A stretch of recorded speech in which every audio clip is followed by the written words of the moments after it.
안녕하세요 구독자 여러분, 돈 찍는 TV의 돈 찍는 기계입니다. 오늘은 2022년 3월 30일이고요 현재 시각은 오후 7시 8분을 지나고 있습니다. 오늘도 변함없이 시황하고 종목 분석 좀 간단하게 리뷰하도록 하겠습니다.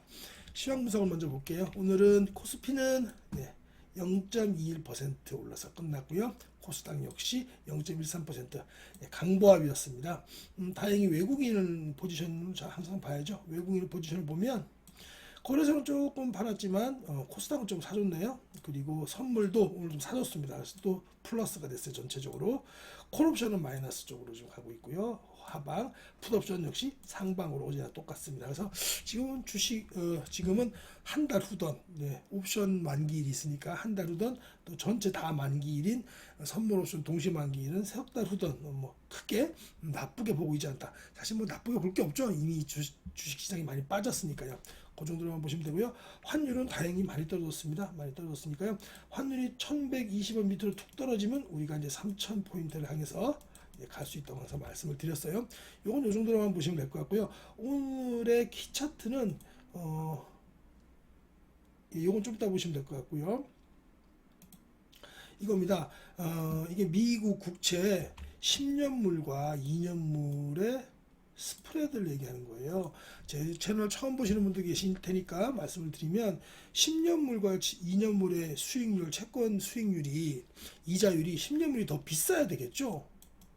얘는 10년을 맡기는 거고 예를 들어서 얘는 2년을 맡기는 겁니다. 그럼 얘는 듀레이션상 얘가 10년을 맡기니까 훨씬 더 위험에 많은 기간 노출되어 있기 때문에 얘는 이자를 더 많이 주는 게 당연한 겁니다. 얘는 이자가 적겠죠. 근데 10년물과 2년물의 이자가 이게 플랫입니다. 0입니다. 0. 여기를 갖다가 얘가 차이가 이렇게 나야 되는데 10년물이 훨씬 더 비싸야 되는데 수익률이 뭐 이자든 수익률든 같은 얘기입니다. 근데 2년물하고 이렇게 같아져 버리는 경우가 생깁니다. 이거는 뭔가 돈 맥경가 생겼거나 무슨 큰 문제가 생겼다는 겁니다. 상식적으로 있을 수 없는 일이잖아요. 그렇죠? 그래서 우리가 흔히 볼 때 이렇게 역전이 일어나거나 혹은 비슷해졌을 때 항상 다음에 그 그레이색 있지 않습니까? 요게 항상 그 주식시장이 빠졌을 때를 이렇게 하는 거예요. 보면 장단기 금리가 역전되면은 그 다음에 이런 위기가 생기고요. 장단기가 역전되고 나면 또 이런 위기가 생기고요. 장단기가 역전되고 나면 이런 위기, 장단기가 역전되고 나면 이런 위기 생기는 구간이 있습니다. 여기도 장단기 역전되고 나서 딱 1년 만에 뭐가 생겼죠? 2020년 3월에 코로나 발생. 코로나는 당연히 짧게 이렇게 끝났습니다. 이건 기간이 긴 겁니다. 침체 기간이 긴 걸 얘기하는 거예요. 이거는. 그래서 봤을 때 지금도 거의 붙어 있습니다. 지금 어느 정도냐면 0.06%밖에 벌어지지가 않았어요. 이게 만약에 또 0.00이거나 마이너스 뭐 이렇게 돼버리면 역전이 돼버리면 이제 또 6개월에서 12개월 사이에는 또 한 번 더 큰 조정이 있겠구나 하는데 사실 어떻게 보면 요번에는 전쟁도 겹쳤고 미금리 첫 번째 인상이라는 것도 겹쳤해서 그런지 그랬지만은 요번에도 고점 대비해서 고점을 어디에 놔두느냐에 따라서 다르지만 나스닥 같은 기준은 뭐 22% 20% 이상씩 빠졌었거든요. 보통 고정 요런 위기가 장단기 스프레드가 키스하고 나면 역전되고 나면 6개월에서 12개월 내에는 보통 20% 정도에서 뭐 24% 정도까지는 빠지는 그런 시장을 우리가 경험을 했어요. 그래서 이번에도 이게 지금 키포인트입니다. 이게 오늘 당장 내일 당장 문제는 아니지만 이번에도 1월 달에도 그렇고 저도 1월 달에 크게 당했습니다. 1월 효과 좀 보려다가 크게 당했는데 1월 효과 1월 첫째 주 효과 좀 보려다가 그때 제가 못 잘라가지고 좀 크게 당했는데 이번에도 꼭 뭐 6개월에서 12개월 후에 발생한다는 보장 없죠. 통계가 꼭 그때 맞이라는 법은 없으니까 항상 대비는 해야 될 것 같아요. 그래서 오늘의 빅 이슈는 장단기 스프레드가 이렇게 너무 많이 줄어들고 있다. 그래서 우리가 언제든지 찾아올 수 있는 또 마이너스 20% 이상 빠질 수 있는 지수가 마이너스 20% 빠진다는 얘기는 개별 종목은 2배수, 3배수 빠진다는 얘기라는 걸 항상 말씀드리죠. 실제로 그래 왔고요. 그렇기 때문에 요거는 계속 우리가 경계를 해야 된다. 그러나 내일 모레 빠질 일은 아니다. 이렇게 보시면 될 것 같습니다. 그러나 항상 우리가 긴장 늦추지 말아야 하겠습니다. 그 다음에 요건 지우고요. 오늘은 제가 제 텔레그램은 제 유튜브 채널에 댓글란에 제 그 주소가 있으니까 여기로 들어오시면요, 뭐 아무 때나 보실 수 있습니다. 여기다가 자, 오늘은 종목을 갖다가 세 종목 드렸어요. HFR 드렸고요, MC넥스 드렸고요, 그 다음에 브랜드X 코퍼레이션을 드렸습니다. 그리고 요건 다 조금씩 훑어볼게요. 여기서 받으실 수가 있으니까 직접 본인이 투자하시고 또 좀 비중 많이 실으시려면 공부 열심히 또 하셔야 됩니다. 본인이 직접 보시고 다운로드 다 받으실 수 있어요. 무료입니다. 목표 주가 상향 종목들은 한전기술하고 한전 KPS 다 원전 관련주죠. 뭐 원전 관련주는 지금 아직까지 안 죽었습니다. 그렇지만 힘이 너무 높게 떴는데 이걸 갖다 지금 들어가기에는 굉장히 리스크하니까 이런 거 말고 제가 이렇게 뽑아드리는 위주도 오늘도 한 3, 40종목도 나왔지만은 수급이라든가 기술적 분석 그리고 이 리포트가 시장에 미칠 영향들을 갖다 좀 고려해서 제가 이렇게 세 종목 뽑아드렸고요. 오늘 한번 보도록 하겠습니다. 먼저 HFR부터 볼까요? HFR은 지금 뭐 과열권이긴 하지만 워낙에 지금 뭐 미국에서 훈풍 불어오죠. 5G 투자의 바람 대장주는 이번에 HFR입니다. 예전 5G 대장주는 요즘 좀 잠잠하죠, 그죠? 예, KMW라든가 뭐 OE 솔루션, 그다음에 에이스테크 같은 거 좀 잠잠합니다. 그 대신에 얘네들이 이제 올라오고 있죠. 그리고 오늘도 보면 장 끝나고 보니까 서진 시스템 같은 경우도 굉장히 좋아요. 서진 시스템도 좋은데 또 무상증자까지 했으니까 한번 HFR과 같이 서진 시스템 좀 봐주면 될 것 같고요.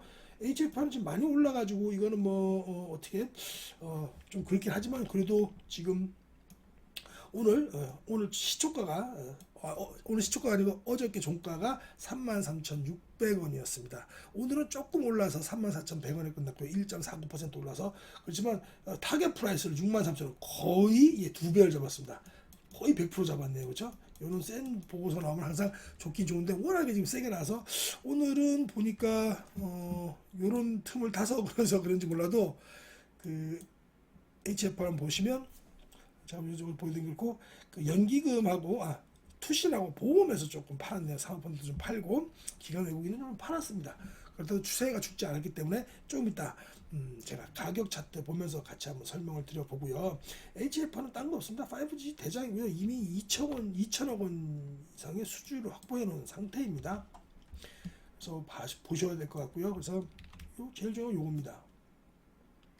국내외 5G 투자 본격화로 인해서 무선사업부 매출이 급증한다. 2020년 올해 실적은 매출액이 4천억, 영업이익이 520억 정도로. 그래서 매출액은 YOY 전년 동기 대비 95%, 영업이익은 139%나 증가할 것으로 보인다는 거죠. 일단 이유는 국내 통신 3사에서 카펙스 확대하죠. 이건 좀 어떻게 될지 모르겠습니다. 확대해서 확대할 거고요. 두 번째 이게 제일 큽니다. 두 번째는 북미 통신사들의 대규모 인프라 투자에 따른 프론트홀 수주가 급증하고 있고요. DBRU라고 하는 제품 업그레이드로 인해서 수주 금액 성장도 고마진 제품 위주로 간다. 이게 제일 중요한 것 같아요. 그리고 밑으로 좀 봐줘야 될 것이 반도체 공급 난항으로 인해갖고 제조 원가 상승이 불가피한 점과 또 AT&T의 2차 수주 물량이 4월부터 본격적으로 납품이 된다는 점을 고려했을 때 1분기는 HFR의 실적이 좀 저조할 것으로 판단된다고 하네요. 그러나 하반기로 접어들수록 납품 물량이 증가하면서 상저하고의 실적 흐름을 보일 것으로 예상한다고 우리의 홍식이 형님, 김홍식 전무님이신 것 같아요, 그죠? 예, 전무님께서 말씀하셨고요. 요새 하도 틀린다고 했고 우리 김홍식 전무님 얘기를 잘 안 듣지만 그래도 5G에서는 이분이 그렇죠? 몇 년 동안 계속 계속 많이 연구를 하고 계시니까요. 봐주시면 될 것 같습니다. 요 밑에 다른 것도 쭉 있는데 요거 중요하죠. 키 차트가 요겁니다. 요거. HFR 매출 추이를 보시면 무선 매출이 작년까지 별거 아니었어요, 그렇죠? 올해부터 이렇게 프론트홀 같은 것들이 늘어나기 시작하면서 작년입니다. 그리고 이거는 올해, 내년까지 이렇게 제가 자꾸 헷갈리네요 말을. 이거 재작년입니다, 그죠? 요게 작년, 요게 올해 전망이고 이게 내년 전망입니다. 이렇게 무선 쪽에서 모든 일을 거의 합니다. 유선은 거의 거의 비슷하거나 오히려 빠꾸 합니다, 그죠? 이 정도만 보시면 될 것 같아요. 그 밑에 섹터가 성장할 수밖에 없는 이런 시장 규모라든가 이런 것도 다 있으니까요. 이건 뭐 차분히 한번 가입자도 트래픽 수라든가 버라이즌 미국 같은 거 5G 요금제 침투율이라든가 이런 것들 그리고 프론트홀 매출 추이도 이렇게 있는데 이런 것들을 한번 차분히 한번 제 채널 텔레그램에서 받아서 한번 차분히 보시기 바랍니다. HF는 이 정도로 마무리 짓고요. MC넥스는 카메라죠. 뭐 딴 거 없습니다. 그리고 특히 전장형입니다. 전장형 카메라 매출이 확대될 것으로 보이면서 2020년에 제도약의 시기다라고 이렇게 하고 얘도 6개월 목표 주가를 갖다가 7만 원으로 좀 세게 잡으셨습니다. 쭉 보시면 이게 중요한 거죠. 매출 갖고 논해야 되니까요. 2022년은 영업이익이 780억으로 YY 무려 227% 성장할 것으로 추정하는 거고 추정하고 있고요. 1쿼터 역시 순항 중이다. 이렇게 지금 분석을 내놨어요. 이건 당사 추정입니다. 1쿼터에는 3,110억 매출에 영업이익이 160억. 영업이익에서 순이익으로 떨어진 게 뭐 다른 게 없으니까 바로 그냥 150으로 바로 떨어지네요. 그래서 괜찮지 않을까 싶어요. 밑에는 유의미한 건 없고요. 요 정도 봐주시면 될 것 같아요. 전사 매출 및 증감률 전망으로 봤을 때 이제까지 20년 3쿼터가 제일 셌다가 그죠? 이제 올해 그 개업을 회복하고 있는 상황이죠. 이것도 마찬가지고요. 그래서 영업이익 증감률이 계속 회복하고 있다. 이 정도로만 봐주시면 될 것 같습니다. 다음은 브랜드엑스 코퍼레이션입니다. 잭시믹스라는 브랜드를 운영을 하고 있죠. 오운환은 저도 처음 봤습니다. 이게 이제 오운환이 오늘 운동의 완료, 오늘 운동 완료라는 약자랍니다. 얘를 해시태그 달아가지고 운동복 입은 사진들 있지 않습니까? 그런 것들이 인스타그램 포스트가 벌써 65만 개랍니다. 저도 인스타그램 포스터를 한번 인스타그램은 잘 사용 안 해서 몰랐는데 이게 벌써 65만 개랍니다.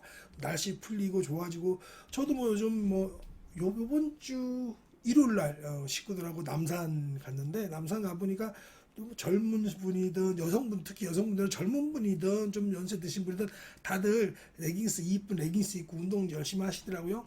뭐 보니까 저희 아내도 그렇지만 잭스미스도 있고 또 안다르도 있고 미국 사람들 룰루레몬도 있고 많아요. 뭐 나이키도 있고 한 벌 갖고 운동 안 하지 않습니까? 이제 봄이 됐으니까 이런 것들이 전체적으로 오를 것이다라는 거고요. 네, 꼭 브랜드엑스 코퍼레이션이 아니더라도 안다로 같은 경우도 일본 홈쇼핑에 지금 진출을 한 것 같아요. 오늘 뉴스를 보니까 전체적으로 지금 날씨도 좋고 이제 코로나 탈 코로나죠. 이제는 하려고 하고 있기 때문에 이런 스포츠웨어는 계속 봐주셔야 될 것 같고요. 특히나 브랜드엑스 코퍼레이션이 요게 키 차트입니다. 브랜드엑스 코퍼레이션이 처음에 못 갔던 이유는 이제 좀 가서 빠졌긴 했지만 못 갔던 이유는 요거였습니다. 매출액 대비 마케팅비 비중이 너무 크다 보니까 아무래도 신생이고 하다 보니까 쏟아부을 거 아닙니까? 브랜드 마케팅에다가. 그래서 그게 좀 염려스러웠어요. 재작년 2000년에는 마케팅 비용이 거의 30%에 육박했고요. 매출액 대비해서. 작년 같은 경우도 20% 중반 정도였습니다. 또 올해는 이제 20%를 딱 채우면서 매출액까지 늘어나 버렸잖아요. 매출액도 한 2,500억 정도 늘면서 2,500억 정도 되면서 아무래도 이 마케팅 비중이 줄기 때문에 영업이익률이 늘어나겠죠. 제일 위에 영업이익률부터 늘어나게 되면 당연히 회사가 이때나 작년하고 올해하고는 다른 멀티플을 받을 수 있겠다. EPS가 늘어나기 때문에 그렇죠. 이게 제일 중요한 키 차트일 것으로 보이고요. 다음으로 중요한 차트가 요겁니다. 요거는 위에서 봤고요.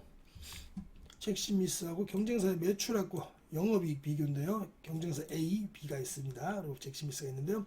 다른 회사들은 영업이익 매출에 크게 성장하지 않잖아요. 얘는 좀 성장을 좀 하고 있지만 잭시미스는 이렇게 급격하게 성장하면서도 영업이익을 꼬박꼬박 내고 있습니다. 내고 있기 때문에 이게 중요한 키 차트라고 보여집니다. 다음으로는 또 자사몰 회원수도 늘고 있죠. 이게 중요한 거죠. 락인 효과가 있습니다. 그래서 회원수가 좀 증가하고 그러면 아무래도 또 마케팅을 또 수월하게 할 수 있지 않습니까? 요새 앱 같은 거 깔아서 저도 뭐 간편식이라든가 회사에서 먹을 야채 같은 거, 채소 같은 거 이런 거는 회사에서 뭐 씻고 먹기도 귀찮아서 밖에 나가지고 요새 밖에 나가서 뭐 3, 40만 명씩 맨날 그 걸리는데 밖에 나가서 식사도 하기가 꺼려지더라고요. 그래서 야채 이런 거 이제 씻어 놓은 거 야채 있습니다. 이런 것들은 저도 이제 주로 어디서 시켜 먹냐면 푸드나무 있지 않습니까? 거기 자회사 뭐 피키 다이어트 이런 게 있어요. 거기서 이제 야채 씻은 야채가 있습니다. 3번 씻어서 했다는 야채들, 채소들 이런 거 이렇게 시켜 먹거든요. 그러면 그냥 한번 좀 있다가 요번에 다른 데 가서 먹어볼까? 뭐 코스트코에도 뭐 좋은 야채들도 많고 하니까 채소들도 있고 하니까 그런 데 가볼까 하다가도 피키 다이어트나 아니면 뭐 랭킹닷컴 이런 데서 이렇게 문자가 와요. 뭐 할인 행사 한다고 혹은 뭐 무슨 쿠폰 제공하고 이러면은 그냥 쿠폰도 제공하고 또 싸겠네. 그리고 밖에 나가기도 귀찮으니까 그냥 거기다 시키게 되더라고요. 그래서 이런 자사몰이 늘어난다는 것은 또 회원들에게 돈 안 들이고 마케팅할 수 있는 그런 거기 때문에 이런 것도 괜찮죠. 그래서 이것도 회사에게 굉장히 도움이 되는 걸로 보입니다. 요 밑으로는 뭐 다른 거는 크게 없고요. 제일 밑에 보시면 영업이익률과 매출액의 추이를 보시면 될 것으로 보이고요. 올해는 아마 한 2,400억, 300억 정도 할 것으로 보이고 영업이익률이 두 자리 숫자가 된다. 이게 중요한 거죠. 영업이익률이 왜 두 자리가 될까? 아까도 말씀드렸지만 이제 마케팅비 비용이 줄기 때문입니다. 이렇게 되면은 멀티플을 좀 더 받을 수 있지 않을까 싶어요. 그다음에 뭐 밑에 보시면 룰루레몬이 계속 성장하고 있죠. 성장하고도 있고 주가도 좋고요. 근데 뭐 룰루레몬하고 비교하기에는 브랜드 엑스 코퍼레이션이 비교하기엔 좀 그렇습니다. 이건 그냥 참고로만 보시면 될 것 같습니다. 이렇게 해서 간단하게 HFR, MC넥스, 브랜드 엑스 코퍼레이션 봤으니까요.